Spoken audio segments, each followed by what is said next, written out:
나와 있는 곳은 마라케시 구도심의 모스크 앞입니다.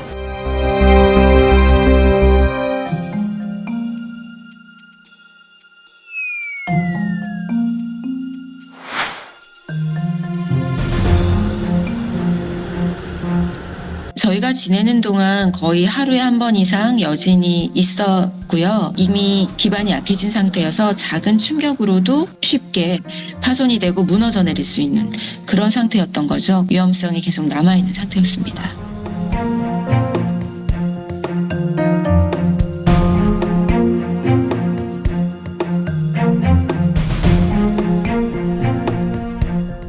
저희는 물리적으로 차량으로 이동이 가능한 마을까지 찾아갈 수 있었는데요. 여기가 바위산으로 돼 있는 데가 많은데 산간 마을들에도 큰 바위들이 집을 덮치고 이런 경우들이 굉장히 많았고, 도로들도 바위가 떨어져서 완전히 가로막혀 있거나 굉장히 훼손이 심하게 돼 있는 경우들이 많았고요. 구조와 그런 물자들을 보내는 게 굉장히 시급했기 때문에 임시적으로 길을 터서 사람들이 이동하고 있었고, 취재진도 그런 길로 피해 지역으로 이동할 수 있었습니다.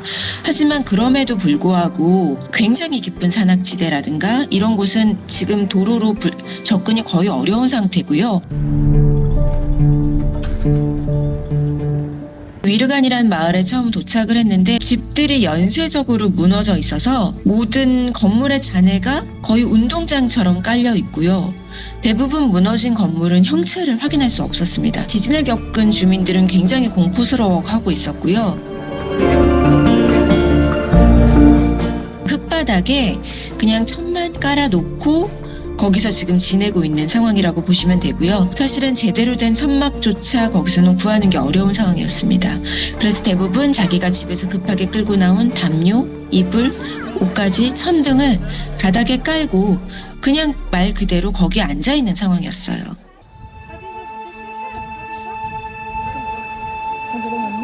위르간에서 만난 아이 엄마가 기억이 가장 많이 나요. 24살 젊은 여성이었는데 6살 난 아들을 하나 두고 있는 엄마였어요. 혼자 아이를 키우다 보니까 친정 부모님에게 아이를 맡기고 그날도 늦게까지 자정 넘어까지 일을 하고 돌아왔는데, 친정 부모님이 계신 그 건물 자체가 무너져서 완전히 폐허로 변해버린 상태였던 거죠. 아이와 친정 부모님 모두 그 잔해에 묻힌 상태였습니다. 저희가 인터뷰한 게 엄마가 아이가 시신으로 발견됐다는 통보를 받은 지 3시간 뒤였는데요. 아직도 잘 믿기지 않는다라는 말을 하면서 아주 신락 같은 희망에 기대서 아이가 살아 돌아오길 기대했는데 결국은 아이가 시신으로 돌아왔다면서 굉장히 슬픔을 많이 참고 견디는 모습이었습니다. 위르간에 저희가 도착해서 목격했던 구조 현장이 그 마을의 마지막 구조 현장이었어요. 저희가 이제 그 구조 현장을 보고 있는 순간에 사람의 흔적이 발견됐어요. 그래서 일순간 고요해진 거죠. 생존했을 가능성이 있기 때문에 굉장히 숨을 죽이고 모두들 그 구조 현장을 지켜보고 있었습니다. 그런데 결국 그 들것에 실려 나온 건 시신이었고요.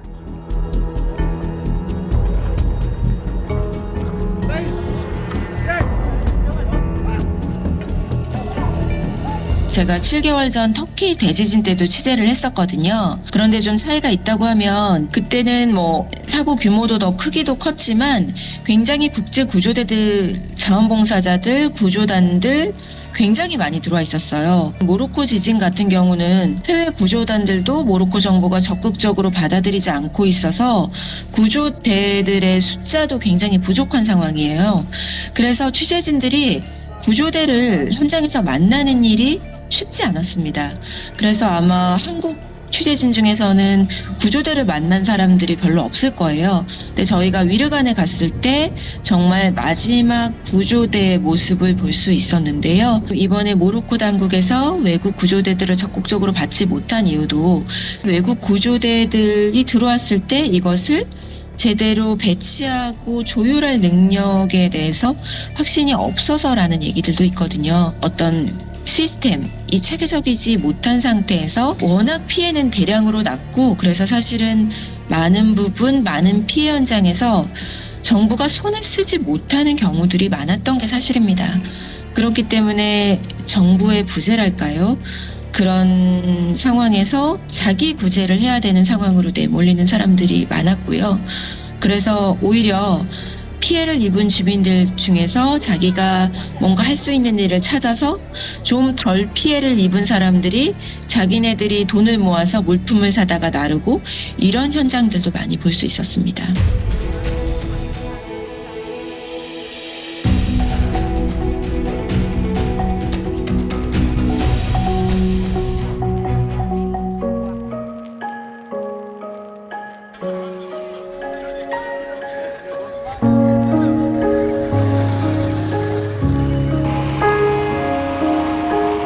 재난 현장 취재라는 게 늘 그렇습니다. 그 현장에 들어가서 취재를 하는데 그 피해를 입으신 분들이 모두 일상으로 되돌아가고 그래도 마음의 평정을 되찾으신 다음에 되돌아올 수 있는 상황은 아니고 굉장히 긴박한 초기 상황을 취재하고 나오는 형식이기 때문에 항상 나올 때는 좀 많이 안타깝고 거기 계신 분들에 대해서 조금 걱정이 되는 마음이 남아있고 그런 상태에서 빠져나올 수밖에 없는 것 같아요.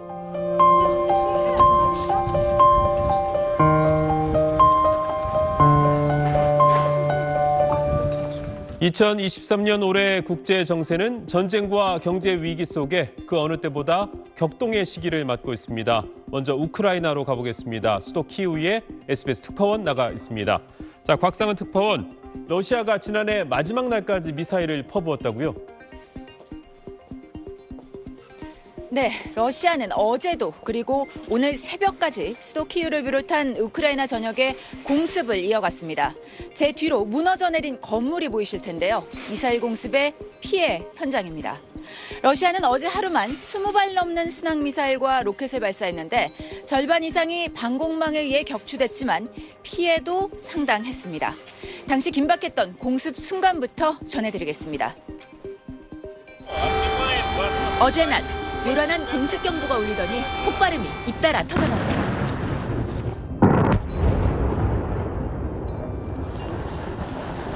취재진도 지하 공간을 찾아 근처 카페로 급히 몸을 피했는데 이미 많은 사람들이 카페 안에서 떨고 있었습니다. Дуже гучних вибухів, і чоловік сказав, тут є підвальне кафе, підемо там, пересидимо. 엄마는 놀라 우는 아이를 달랩니다. Ну, давайте, все, мама вже не плаче, все нормально. 이번 공습으로 키이우 내 주택 여러 채가 완파됐고 학교와 유치원, 호텔 건물 등이 크게 파손됐습니다. 30여 분 전 공습 피해를 입은 현장입니다. 보시는 것처럼 호텔 건물의 한쪽이 완전히 무너져 내렸고 당시 충격으로 주변 건물들의 유리창이 모두 깨졌습니다. І дим пішов різкий, так.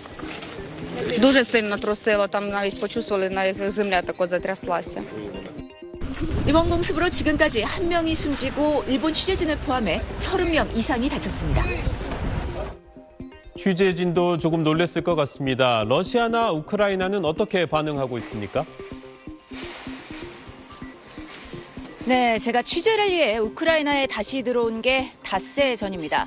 그동안 단 하루를 제외하고 매일 공습 경보가 울렸고 사흘은 지축을 울리는 폭발음을 들어야 했습니다. 젤렌스키 대통령은 새 벽두까지 감행된 러시아의 공습을 강하게 비판했습니다.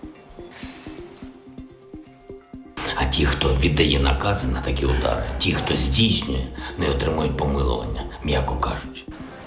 반면 푸틴 러시아 대통령은 공습 직후 공개한 신년 영상에서 전쟁의 정당성을 거듭 강조하며 군인들과 건배를 했습니다.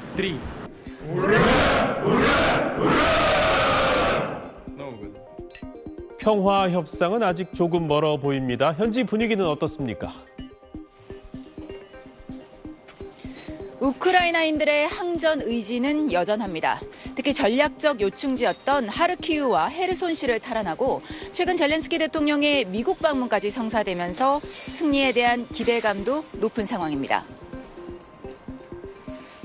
Very strong confidence in the victory. I believe in half year, so 6 months, and that's it. Загинуло дуже багато наших діток, жінок і простого люду. І це не може бути ніяких переговорів. 당장은 양측 간 협상 가능성이 크지 않고 전문가에 따라 전쟁이 어떻게 전개될지 전망도 엇갈립니다. 미국 등 서방의 지원이 언제까지 지속될지 또 러시아 내부 여론이 어떻게 움직일지 등이 중요 변수가 될 걸로 보입니다. 지금까지 우크라이나 키이우에서 SBS 곽상은입니다. 하늘에서 비행기가 흰 연기를 내며 힘없이 수직으로 떨어집니다. 추락한 비행기 잔해에선 불길이 치솟고 비행기는 형체를 알아볼 수 없을 정도로 심하게 부서졌습니다. 현지 시간 어제 러시아 서부 트베리 지역에서 용병기업 바그너 그룹의 전용기가 추락했습니다. 러시아 재난당국은 추락한 비행기에 바그너 그룹의 전수장인 프리고진과 그의 오른팔로 불리는 드미트리 우트킨 등이 타고 있었으며 승무원을 포함해 탑승객 10명 모두가 사망한 것으로 보인다고 밝혔습니다. 러시아 항공당국도 탑승자 중에 프리고진이 포함돼 있다고 확인했습니다. AP통신은 항적 추적 데이터를 근거로 바그너 그룹 소유의 비행기가 어제 저녁 모스크바에서 이륙한 지 몇 분 뒤 바로 비행 신호가 끊겼다고 전했습니다. 프리고진 일행은 모스크바에서 국방부와 회의를 가진 뒤 상트페테르부르크로 향하던 중이었던 것으로 알려졌습니다. 일부 현지 매체에선 바그너 그룹 소유의 비행기가 이륙 후 30분도 채 안 돼 러시아 방공망에 요격됐다는 보도도 나왔습니다. 추락 원인은 아직 명확하게 확인되지 않은 가운데 바이든 대통령도 관련 내용을 보고받았다고 미 백악관은 밝혔습니다. 바이든 대통령은 내가 프리고진이라면 무엇을 탈지 조심할 것이라고 이미 경고했었다며 이번 사고에 대해 전혀 놀랍지 않다며 예견된 일이라는 반응을 보였습니다. 파리에서 SBS 곽상은입니다. 불이 거센 기세로 번지고 하늘은 뿌연 연기로 가득합니다. 도로는 배낭을 메고 여행용 가방을 끌며 대피에 나선 행렬로 북새통입니다. 그리스 남동부 로도스 섬에서 지난 18일 시작된 산불이 관광지구로 번지면서 주민과 관광객 3만 명이 긴급 피난길에 나섰습니다. Καταστραφήκαν όλα. Πάθαμε πάρα πολύ μεγάλη ζημιά. Μεγάλη. Έχουν πάθει ο άντρας μου τα νεύρα του, φοβάμαι πάθει και τίποτα. 화마와 연기로 도로 곳곳이 차단되면서 해안 경비대 구조보트와 민간 선박까지 대거 대피에 투입됐습니다. 현재까지 인명피해는 확인되지 않았지만 8명이 호흡기 문제로 병원에 옮겨진 것으로 알려졌습니다. 주택과 호텔 등이 불타고 고대 유적지도 위협받고 있습니다. 로도스 섬 산불은 최근 그리스를 덮친 산불 중 가장 큰 규모로 그리스 당국은 아테네가 있는 아티카 등 13개 지역에 산불 적색 경보를 내렸습니다. της επικράτειας δίνουν μάχη στα μέτωπα των πυρκαγιών για την προστασία των υποδομών, των περιουσιών και του φυσικού περιβάλλοντος. 그리스 당국은 올여름 역대 최장 폭염 일수를 기록할 거라며 추가 산불 위험이 매우 큰 상황이라고 경고했습니다. 휴가철이지만 아크로폴리스 등 관광지 운영 시간을 조정하고 출국을 원하는 외국인들을 지원하고 있다고 밝혔습니다. 파리에서 SBS 곽상은입니다. 거리에서 불길이 치솟고 복면을 한 청년들이 상점 유리를 부숩니다. 경찰이 진압에 나서면서 곳곳에서 시위대와 격렬하게 충돌했습니다. 프랑스 전역에서 100만 명 넘게 시위에 참여했는데 이 과정에서 450여 명이 체포되고 경찰도 400여 명이 다쳤습니다. 또 시청과 경찰서 건물까지 화염에 휩싸이는 등 시위가 갈수록 격화하면서 소요 사태로 번지는 양상입니다. 이번 시위는 연금개혁법이 국회를 통과한 뒤 처음 열린 노조주도 대규모 집회입니다. 법이 통과됐지만 시위 참가자들은 정부와의 싸움이 아직 끝나지 않았다고 말합니다. Oui, parce qu'on pense que c'est encore temps de faire plier le gouvernement. La réforme n'est pas encore promulguée et il faut que la rue maintienne la pression. 하지만 마크롱 대통령은 정년을 2년 연장하는 내용의 연금개혁법과 관련해 법 철회는 물론 시행 시기도 늦추기 어렵단 강경한 입장입니다. 고령화로 연금 수급자가 빠르게 늘고 동시에 출산율은 낮아지면서 노동인구 1명이 부양해야 할 은퇴자 수가 급증해 연금 재정 악화가 심각하다는 이유 때문입니다. 프랑스는 한국에 비하면 기대 수명은 더 낮고 출산율도 2배 이상 높지만 연금 개혁을 최우선 국정 과제로 보고 밀어붙이는 모습입니다. Et plus on va attendre, plus il se dégradera. Donc cette réforme, elle est nécessaire. Et je le dis aux Français. 노조가 오는 28일 다시 대규모 파업과 시위를 예고하면서 프랑스 사회 혼란은 당분간 계속될 전망입니다. 파리에서 SBS 곽상은입니다. 지진 피해가 가장 심한 곳 중 하나인 하타이 지역에 사는 교민 오지연 씨의 집을 찾았습니다. 넘어져 부서진 가구 잔해들이 어지럽게 널려 있고 벽은 여기저기 갈라져 구멍이 숭숭 뚫렸습니다. 여기서 저 남편 자고 저 여기서 자고 애기 여기 있었거든요. 보니까 이게 갈라지면서 넘어가는 게 보여요. 비바람 소리 들리면서 같이. 지진 당시 부부는 갓 돌이 지난 딸을 안고 베란다를 통해 황급히 집을 빠져나왔습니다. 일로 와가지고 빨리 아기 주라고 넘겨주고 저는 이제 대강 들어가서 아기 거 필요한 거 챙겨서 바로 나갔어요. 하지만 근처에 살던 시어머니는 내려앉은 천장과 바닥 사이 비좁은 틈에서 숨진 채 발견됐습니다. 관 같은 것도 지금 아무것도 없으니까 그냥 하얀 틴천으로 다 감싸서 묶어서 그냥. 지진으로 파괴된 도시에서 당장은 먹을 것조차 구하기 어렵습니다. 그나마 괜찮았던 가게들이 있었거든요. 다 털렸어요. 어쩔 수가 없어요, 살기 위해서. 삶의 터전이 폐허가 돼버렸지만 부부는 희망의 끈을 놓지 않습니다. Yes, all people said, but we are strong people. 긴박한 상황에서 겨우 몸만 빠져나온 지진 피해 지역 교민들은 다른 교민들의 도움으로 피난 생활을 이어가고 있습니다. 지옥 같은 순간을 벗어났지만 두고 온 이웃들을 돕겠다며 여진의 공포에도 하나둘 돌아갈 채비를 하고 있습니다. 저희가 이제 20년이 돼가는데 우리 가족 같은 분들인데 너무 아파하고 힘들어하고 머물 데가 없어가지고. 튀르키예 지진 피해 현장에서 SBS 곽상은입니다.